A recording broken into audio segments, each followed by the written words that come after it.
Muchísimas gracias, gracias a todos, muy buenas noches. Agradezco nuevamente la invitación que se me realizó y bueno, pues básicamente lo que vengo a hacer hoy es a compartir con ustedes la experiencia que hemos tenido aquí en Guatemala con lo que ha sido el COVID y cómo hemos ido modificando pues nuestros protocolos para ir integrando tanto consulta como lo que es cirugía.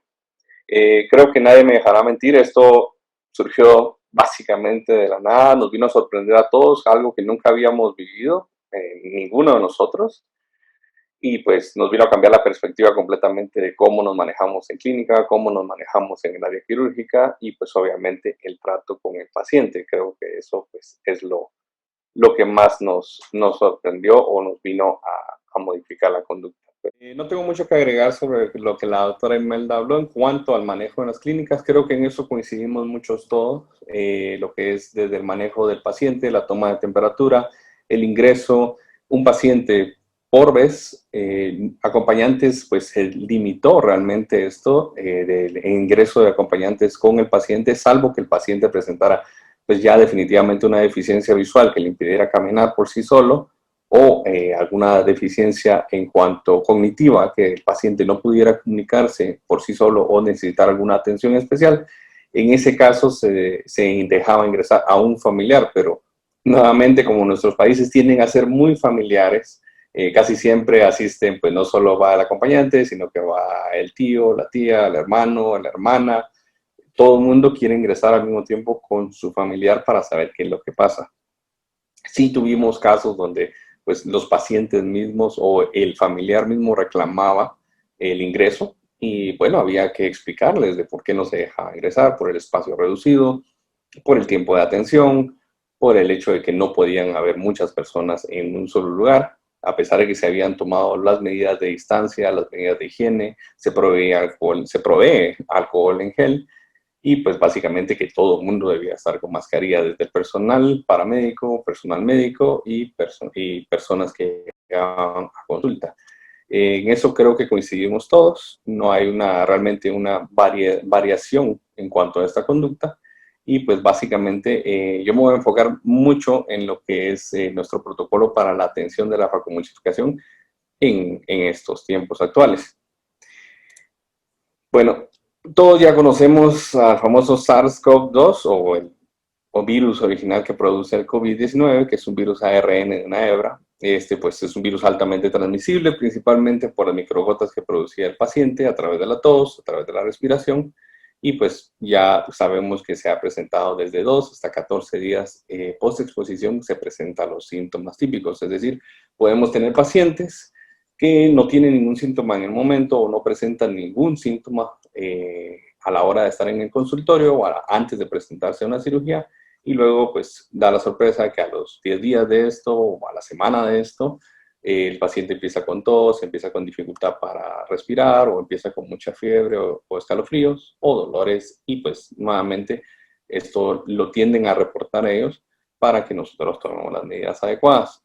Ahora bien, siempre es importante igual mantener la conducta de distancia entre paciente y paciente y entre paciente y médico para que de este modo disminuyamos la transmisión. Se ha hablado mucho del uso de las mascarillas, ¿sí? Usualmente el problema, ¿qué es lo que sucede? La escasez. Por ejemplo, aquí en Guatemala se dio mucho de que los pacientes empezaban a compraban sus mascarillas quirúrgicas, compraban las N95, compraban las KN95. El problema fue que se dio que hubo un tiempo de desabastecimiento y luego empezó a subir el costo de estas mascarillas y por lo tanto no muchos pacientes podían adquirirlas.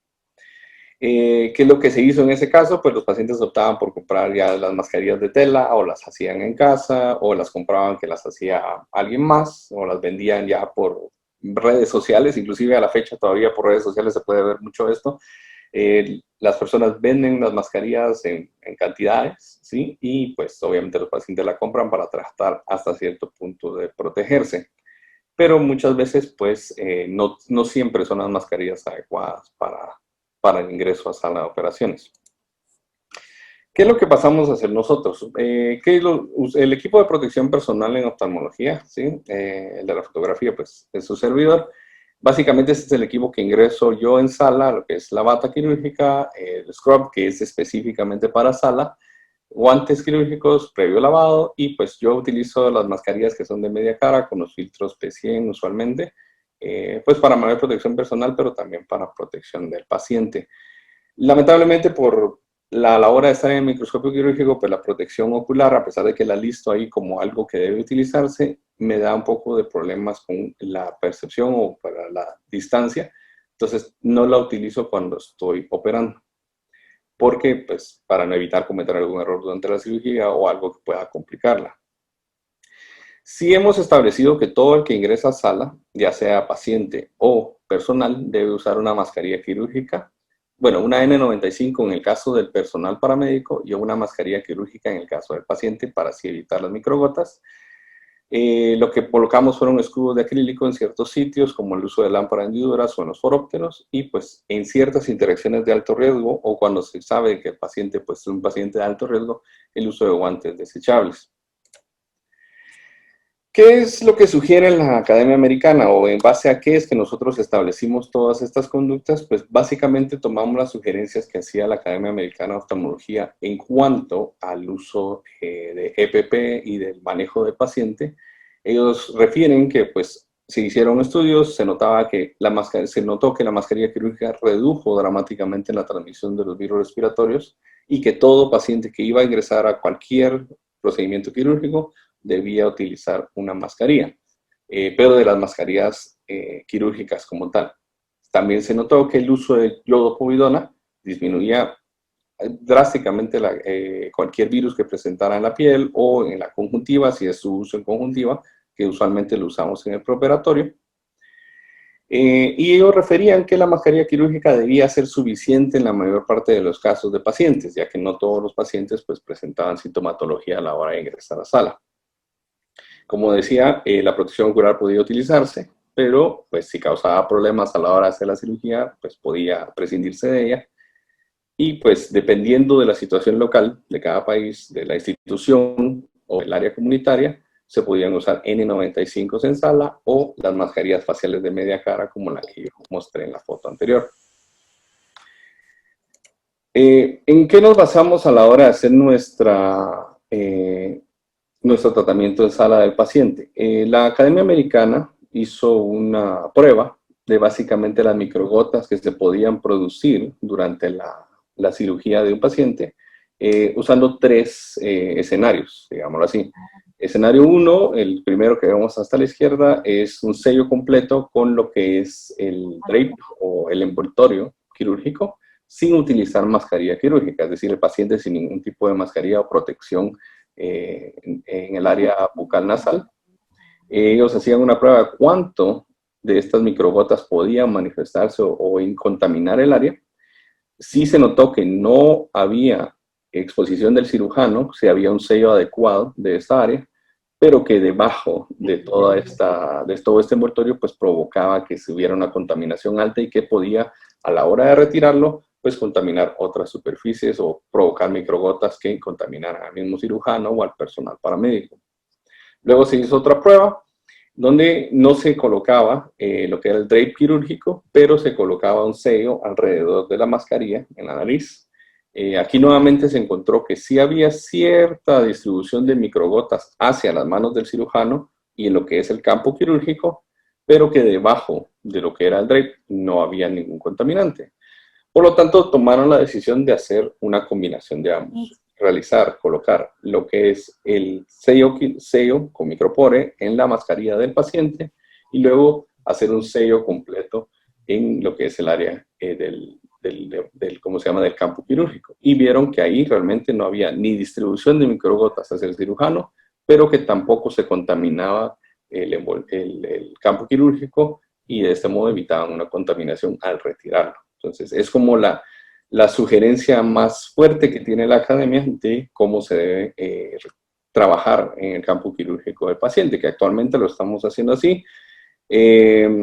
Nosotros realmente no, ahorita ya lo van a ver más adelante, no utilizamos campos quirúrgicos desechables por cuestiones del costo sobre el paciente, ¿verdad? Pero todo lo que se utiliza en el paciente es esterilizado, y se trata de la mejor manera para evitar cualquier contaminación cruzada. En Guatemala, pues actualmente, desafortunadamente, hubo un problema de escasez de pruebas. Realmente el gobierno era el único que las estaba realizando en su momento. Actualmente ya están aperturando en laboratorios privados realizarlas, pero pues realmente nosotros no fue aplicable desde el inicio el poder realizarle prueba a todos los pacientes. Por lo tanto, nos enfocamos más en las medidas físicas y las medidas de cuidados para evitar una contaminación. Por ejemplo, la clínica, nosotros aquí no cerramos, es decir, sí, el gobierno impuso una restricción, impuso cuarentena, impuso un cierre de las áreas no vitales, por decirlo así, pero nosotros como clínica y pues todavía continuamos trabajando, ¿sí?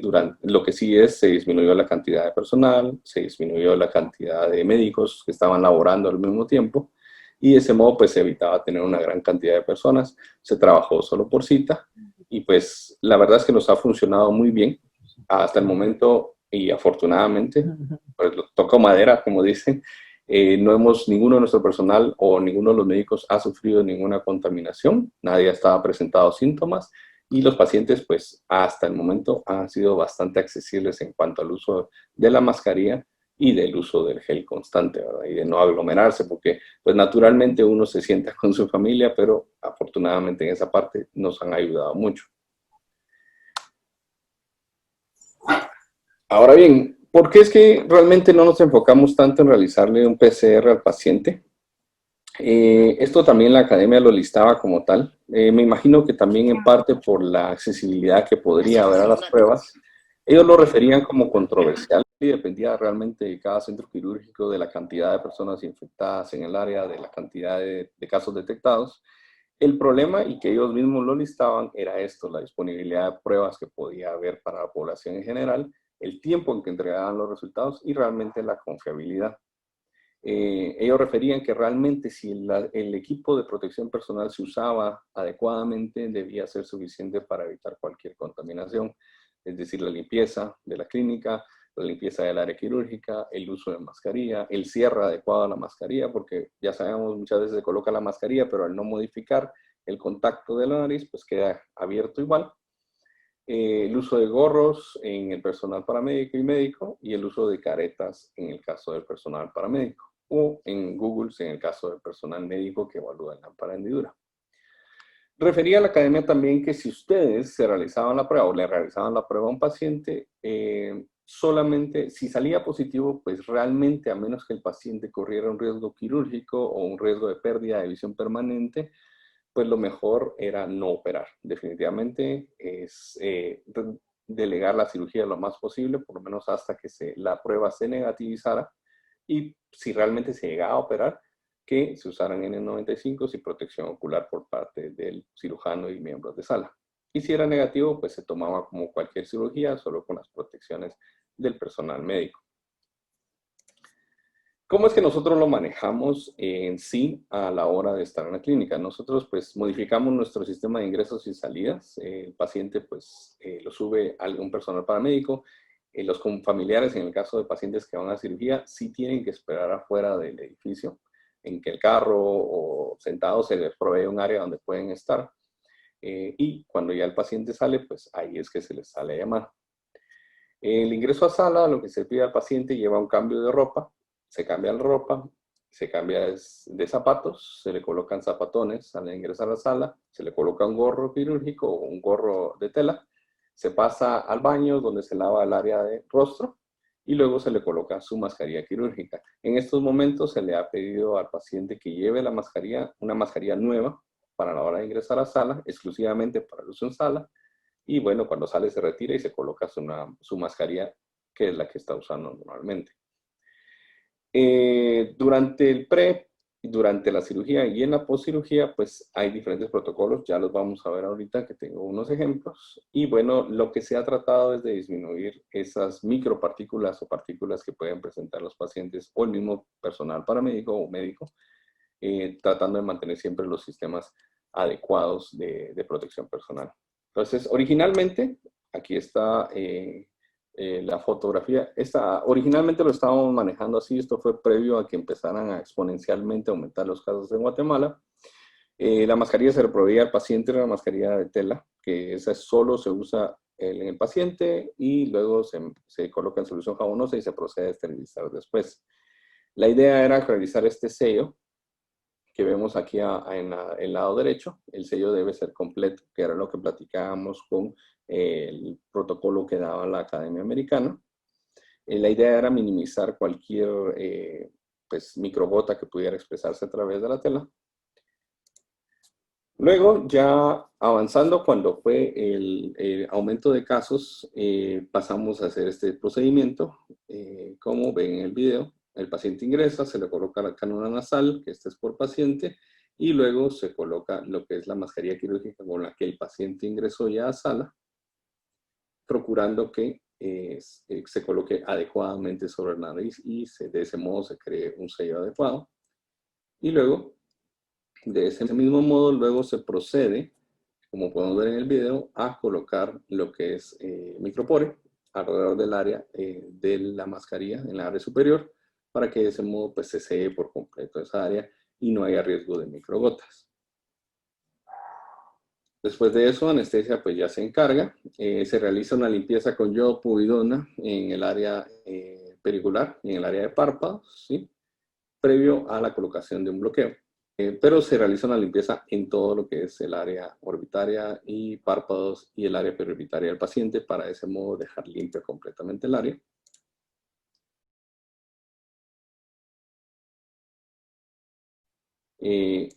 Luego, pues, el anestesiólogo, que es el doctor Oscar Solares, que nos acompaña aquí en la conferencia hoy, pues se encarga ya de lo que es el bloqueo pericular, ¿sí?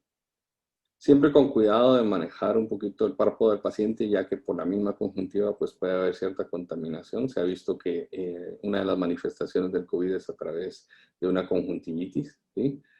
Usualmente siempre revisamos al paciente previo a cualquier cirugía, es decir, si tiene síntomas de conjuntivitis, preferimos retrasar la cirugía y no se realiza en ese mismo momento. Después de eso se procede a la colocación de campos quirúrgicos del paciente, previa limpieza, nuevamente, luego del bloqueo con yodopovidona, un poquito más concentrada. Se limpia el exceso siempre. Si ven aquí es por esto que no le pedimos una mascarilla específicamente al paciente para entrar a sala, porque usualmente se terminan manchando o se terminan mojando y pues obviamente pues pierde su efectividad si esto sucede. Por lo tanto, para evitar eso o para evitar que el paciente se exponga, pues se le solicita esta mascarilla. Luego ya de la colocación de campos quirúrgicos se procede a hacer lo que platicábamos del sellado completo alrededor de lo que es el ojo. Si pueden ver aquí, se maneja todo con el micropore, con los mismos campos quirúrgicos.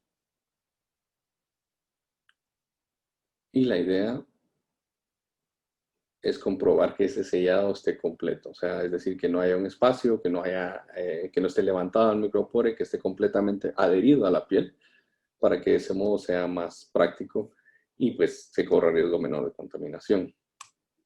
Y finalmente, lo que pasamos ya justo antes de iniciar una cirugía, es la instilación. Después de colocar el blefarostato, instilamos lo que es yodopovidona nuevamente en el área conjuntival y luego lavamos para que de ese modo pues, no irrite la conjuntiva también. No, la academia recomendaba hacer esto, pero también recomendaban que si era una cirugía incisional no se reaplicara yodopovidona. Si era una cirugía que fuera a entrar a cámara anterior, no se recolocara para evitar cualquier ingreso y toxicidad en cámara.